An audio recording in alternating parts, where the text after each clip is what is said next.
Auzubillahiminasyaitonirrajim. Bismillahirrahmanirrahim. Nama saya Abdul Hakim Bagairi. Jadi pada hari ini saya akan membentangkan tajuk tugasan subjek Ahadisul Ahkam SYI 41402.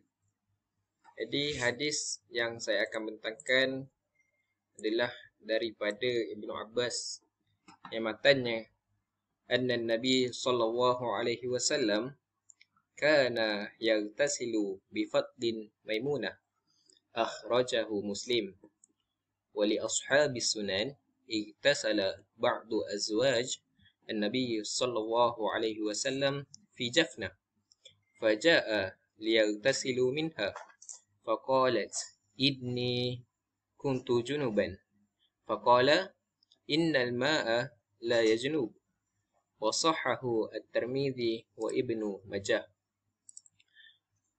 Baik, jadi hadis ini dia telah membincangkan tentang air.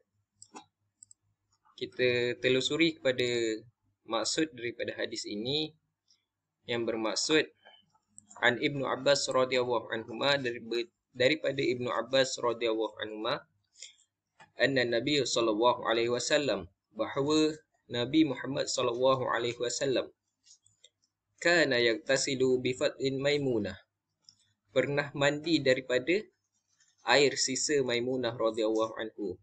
Hadis ini diriwayatkan oleh Imam Muslim. Sambung wali ashabis sunan. Jadi menurut para pengarang kitab sunan ni, igtasala ba'du azwajin Nabi sallallahu alaihi wasallam fi jafnah.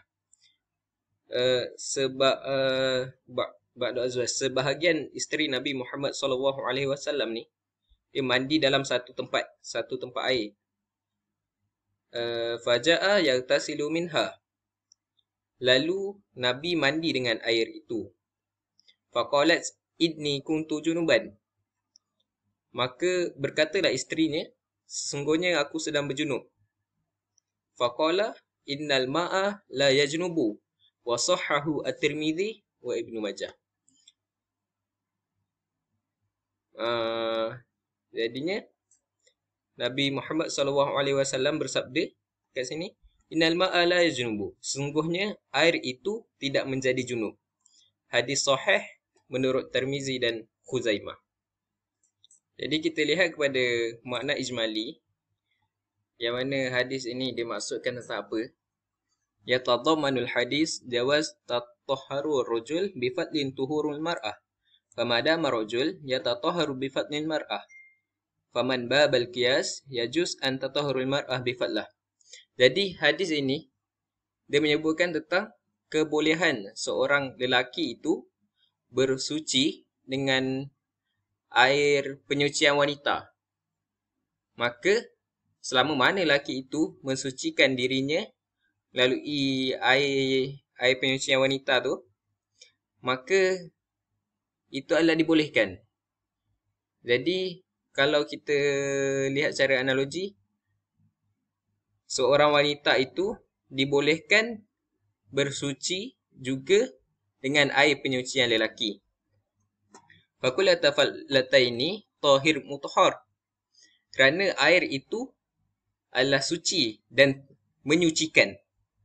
Li'annal ma'a la yunjas.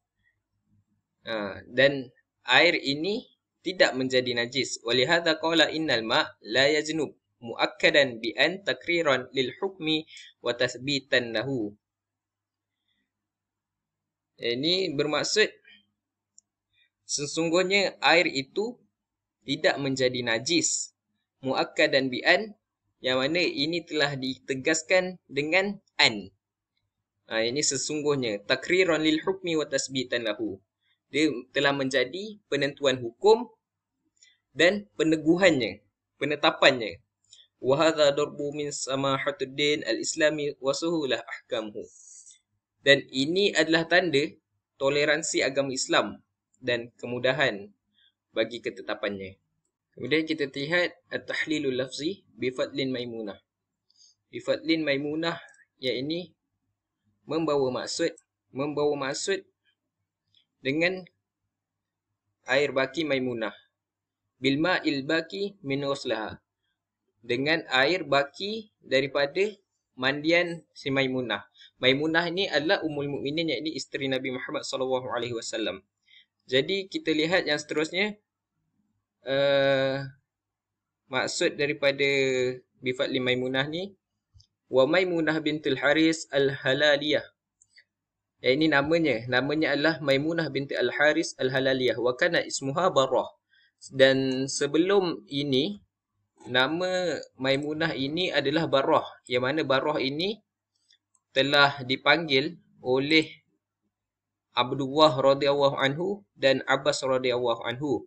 Jadi selepas daripada kahwin bersama Nabi Muhammad SAW, Nabi Muhammad SAW telah menamakan beliau ala Maimunah radhiyallahu anhu.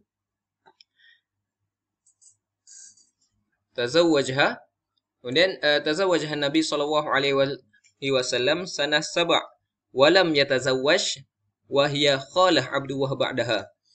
Kemudian Nabi Muhammad SAW ni dia kahwin bersama Maimunah ni pada tahun ke-7 Hijrah. Walam yatazawwaj wa hiya khalah Abdullah ba'daha. Beliau ni adalah ibu saudara Abdullah dan beliau ni adalah saudara Abdullah radhiyallahu anhu. Rawah anha Ibnu Abbas wa Yazid bin Al-Asim wa Jama'ah. Dan ini telah diriwayatkan oleh Ibnu Abbas dan Yazid bin Al-Asim dan Jama'ah yang lain. Kemudian Maimunah ini dia meninggal dunia pada tahun 51 di Wadi' Saraf. Tuwufiyat sanah 51 biwadi Saraf. Kemudian fi Jafnah, al-Jafnah al-Qas'ah al-Kabirah wa jam'uha Jafan wa Jafnat wa huwa muta'allaq bi mahzuf hal min fa'il. Jafnah ini adalah dia macam satu tempat,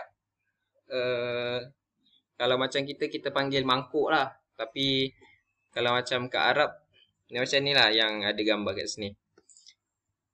Jadi Jafnah ni adalah jamak daripada Jafan dan Jafnat. Dia dalam nahwu ni adalah dia berkait dengan dia mahzufkan hal daripada fa'il. Salah takdiruhu membawa maksud mudakhalah yadaha fi jafnah tarifu minha. Mudakhalah yadaha fi jafnah tarifu minha. Maksudnya dia masukkan tangannya dalam jafnah tadi. Lepas tu dia ambil daripadanya. Kemudian Ashabus Sunan ni membawa maksud Abu Daud, An-Nasa'i, Tirmizi dan Ibnu Majah. Dan inni kuntu junuban. Al-junub ma yajibu alaihi al-ghuslu bil jima' aw khuruj al-mani wa siyaqahu yadullu ala annaha iktasalat min jaf. Membawa maksud di sini inni kuntu junuban. Sungguhnya aku sedang berjunub. Junub ni membawa maksud adalah orang yang wajib mandi atas alasan dia berzima ataupun keluar mani. Atau dalam konteks lain dia menunjukkan bahawa dia telah mandi daripada jafnah. La yajtanibu la yanjas. Maksudnya tidak boleh dielakkan, yang ini tidak najis. Seterusnya kita lihat kepada fiqhul hadis. Yang pertama, jawaz iktisal ar-rajul bil ma'i alladhi yabqa min ghusl al-mar'ah wa yuqasu ala dhalika jawaz iktisal mar'ah bil ma'i alladhi yabqa min ghusl rajulun. Dibolehkan bagi seorang lelaki itu dia mandi dengan air dari baki daripada mandian wanita, dan dibolehkan bagi seorang wanita itu mandi dengan air lebihan lelaki. Lepas tu yang kedua, kulatal fadlataini fil ma'i tahir muthhar li'anna al-ma' la yanjas. Kedua-dua najis di dalam air adalah suci dan disucikan kerana air itu adalah tidak najis. Yang ketiga, jawaz muraja'ah al-mafdul lil fadil istibanatul lil hukmi. Kebenaran untuk menyemak semula adalah penting. Jawaz muraja'ah.